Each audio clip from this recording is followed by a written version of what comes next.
So this beautiful, amazing comment regarding one of the videos, the overwhelmed video. This is one of the comments there, and I just got this deep urge to respond in a video and make a video for this.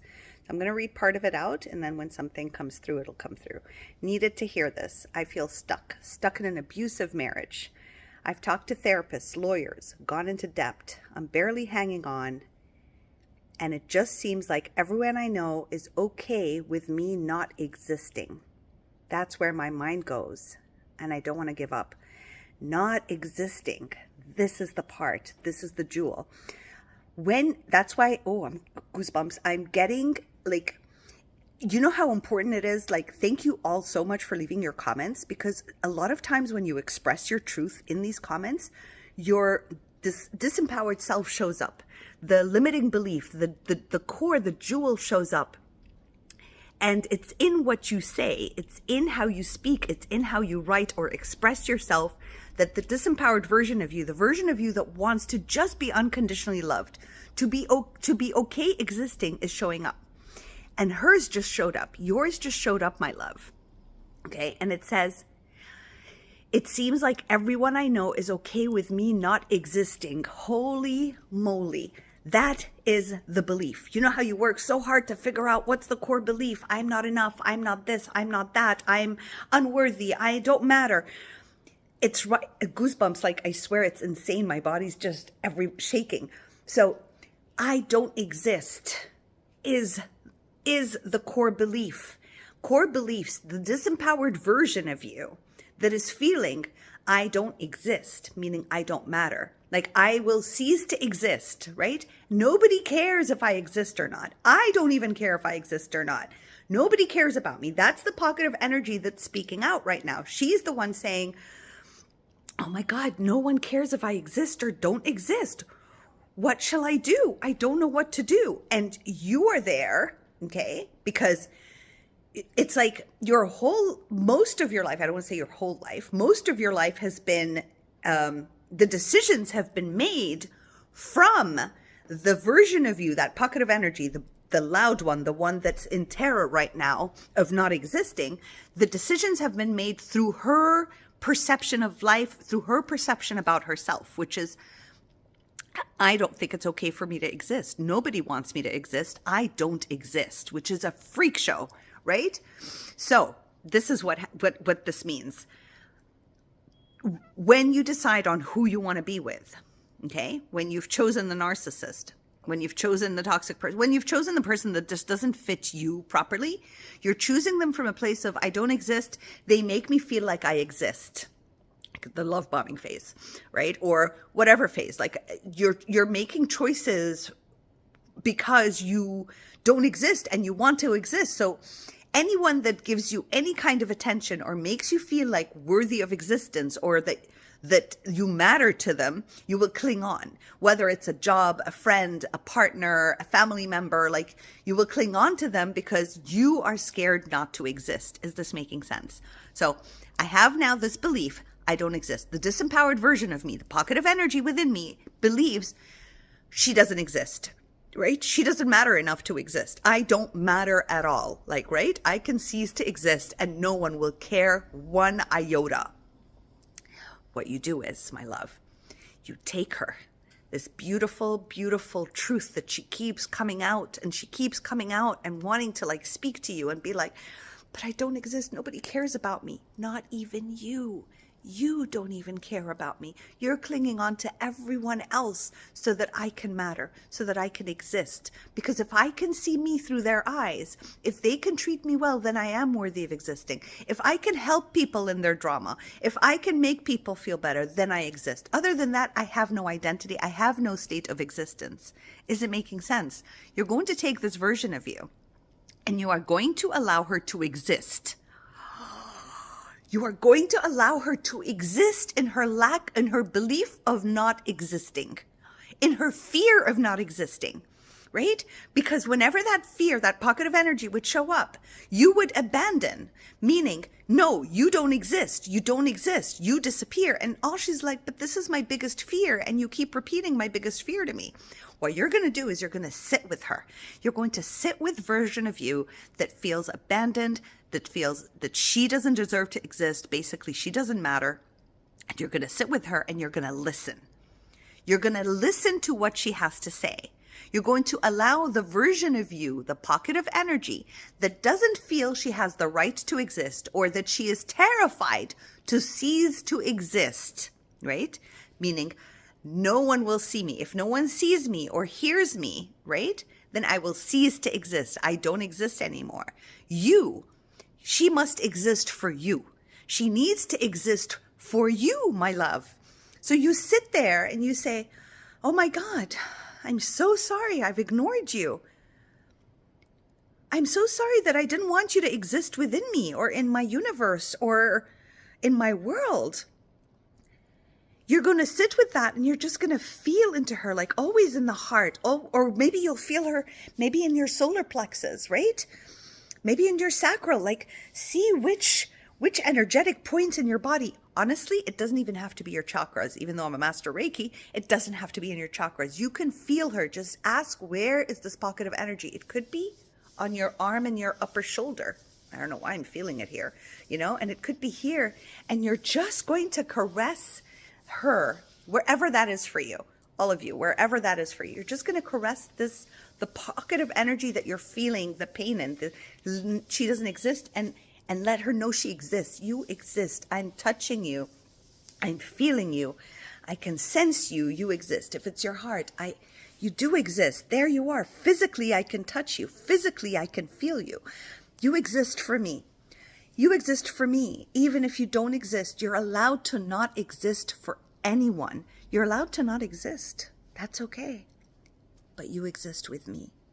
You're allowed to not exist. You're allowed to have this fear. You're allowed to not exist for anyone. But you exist with me. I am choosing to see you today. I am choosing for you to exist in all your glory of fear with me. You're allowed to feel this way. You're allowed to feel this way. I love you. I love you. And I'm sorry. And I keep hearing you have to do Ho'oponopono. Ho'oponopono is a very gentle, there is no specific. It's just these loving words, right? And not all of it, just like, thank you. I love you. I am so sorry I abandoned you. I'm so sorry that I didn't want you to exist, which is your biggest fear.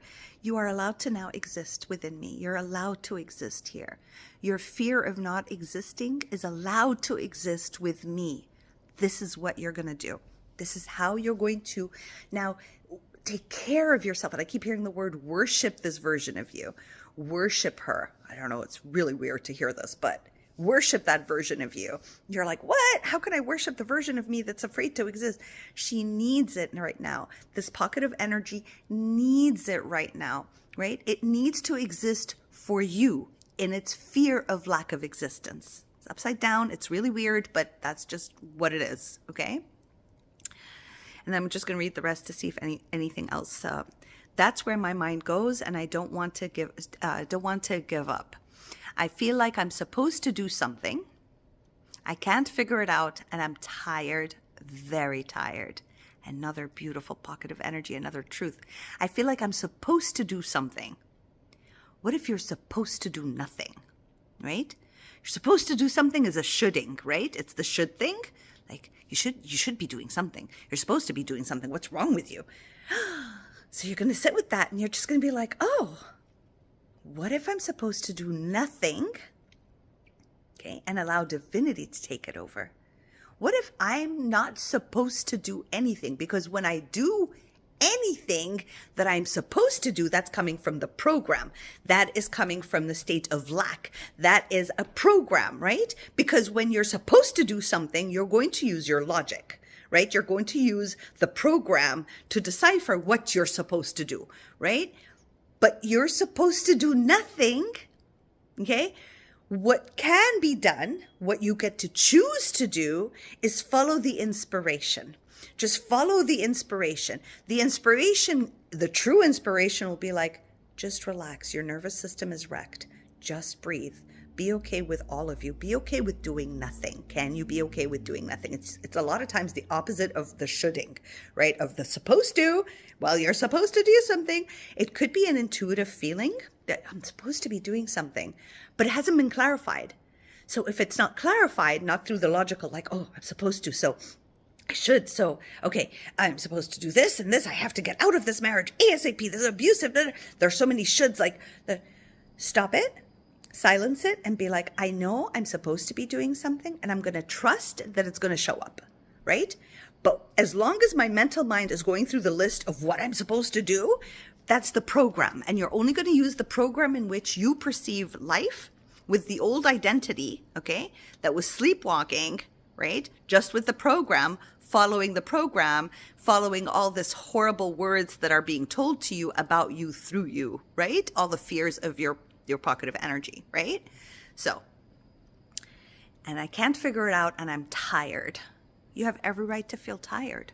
Of course you're tired. You know how exhausting it is to be in an abusive relationship? It is impossibly exhausting. 99.9% of your mental energy is always on that abusive partner. That is just the way it is, okay? You are constantly outside of your body, living in them, trying to figure out, who do I need to be now for this person not to hurt me? Who do I need to be now? Oh, they're being nice, so I have to be this. Oh, they're doing this, I have to be this. Oh my God, can I speak now? Can I not speak now? Can I think now? Am I right? Am I wrong? I'm so confused. Wait, he is abusive. He isn't. Maybe I'm the narcissist. Maybe they're the narcissist. All day, all night. If they don't call, oh my God, they didn't call. If they call too much, they call too much. If you're just constantly, you're in there, they are your world. They are your God. They are your everything. The only reason it's 99.9% and not 100% is because there are other things you need to do, like pee and eat and if you have kids, take care of them. But even then, you're not fully there. You're constantly in a state of watching your back. You don't feel safe. So you're exhausted. Of course you're tired. You're like, it's the most fatiguing kind of relationship to ever be in, because you can't even be yourself, let alone you don't even know who that is. Because yourself is the program. But the true nature of you haven't even come to terms with it. You don't even have time to spend time figuring out who you are, because you're so busy trying to figure out how to protect yourself, how to feel safe, how to not to get hurt, how not to be put down. You're always with your defenses up. You're always, even when you're sleeping, you can't sleep fully. Like, there's no time to rest because you're in a state of survival and emergency. And you don't even know who you are. You don't know, am I a smiley person or am I not? Am I serious or am I this? Am I scared? Who am I? I don't know anymore. All I know is I know who I am when I am in presence of this individual. Even if I'm not physically in their presence, they are with me mentally, because this is where the manipulation happens in your mind. The neurons are all shifted to become the mirror. You look at them to know who you are, right? You can't see yourself. So of course you're tired. Give yourself the freedom to be tired, right? It's like the freedom to give into it. Give into the tiredness. I am allowed to be tired. I'm allowed to be tired. Because don't forget, our tolerance level for all kinds of pain when you are in an abusive relationship is so stupid high. Our tolerance, we can tolerate the things that no one else would tolerate, right? And our worth, when your tolerance is high, your worth is so bloody low. You have no worth. Your worth is zero. So you are exhausted because you can tolerate so much. And it's interesting because at some point you pride yourself on it. But when you recognize, oh my God, the higher my tolerance for shit behavior, for bad behavior, for abuse is, right? The lower my self-worth is, you start to double think it. There's no more pride in, I tolerate so much. I am such a tolerant. It's no more like a thumbs up, like, woo, good for you. You're such a tolerant person. No, it's not like that anymore. Okay? It's your worth is very low because no one should tolerate bad behavior, right? And you need to not even tolerate your egoic mind making you feel bad about you. So anyway, Thank you for your channel. You have good information. I think I need to watch and listen more to you and to spirit. I'm not aligned. I'm having trouble finding a place I can relax and meditate and to cry. I'm not aligned. Another one. Look at that. Look at all the beautiful nuggets you have in here, my love. Thank you so much for sharing this. Not aligned. Who cares? Oh, this one's a good one. Who cares if you're not aligned? Who is judging you if you're aligned or not aligned? Right? That's another language that everyone's like, it's so self-judging. Like, who cares if you're not aligned? Who cares if you're going to be left by divinity? That's impossible.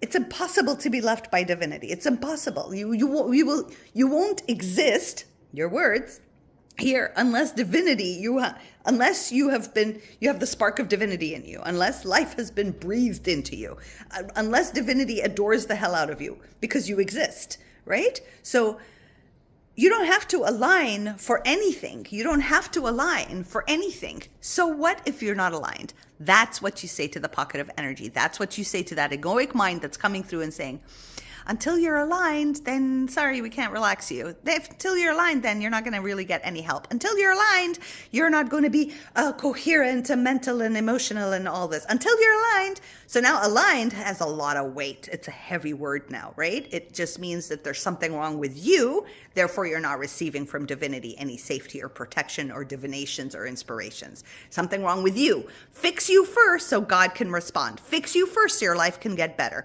Go get aligned. And you're like, I don't know how to do it. So what do? We become okay with not being aligned. It's okay if I'm not aligned. It doesn't matter. So what if I'm not aligned? Who cares? I am not aligned. And that's okay. Basically, it's okay that I'm not aligned. I'm allowed to not be aligned. I still love me no matter what. I still choose to love me even if I'm not aligned. I choose to believe that I'm fine even if I'm not aligned. Nuggets, beautiful nuggets, okay? I'm having trouble finding a place I can relax and meditate and to cry and let it out. All I need is guidance. I need safety. I miss my mom.